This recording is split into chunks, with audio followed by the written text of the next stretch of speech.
গল্পটা অন্যরকম হতে পারত সুমনার জন্য, কিন্তু প্রেম আর কজনের টেকে এই বিশ্বাসঘাতকতার যুগে।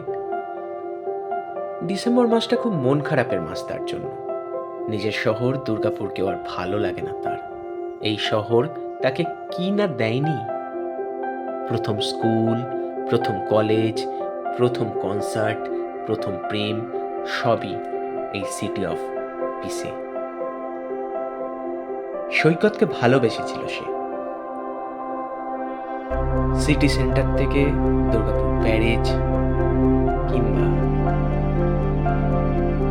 জাংশন মল থেকে দুর্গাপুর ইস্কন মন্দির, কিংবা রাম মন্দির বিধাননগর। এ শহর জানে ওদের গল্পটা। আনন্দ অ্যামিউজমেন্ট পার্ককে সাক্ষী রেখে 7 পাক ঘুরেছিল সুমন এবং সৈকত।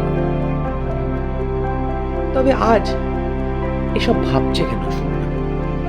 সম্পর্কের ধ্বংসস্তূপে ছাই কাটতে আর ভালো লাগে না ওর।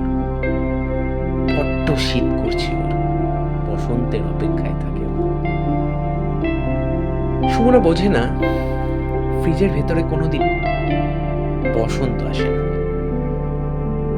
সারা বছরই সেইখানে রাজত্ব করে শীত। গল্পটা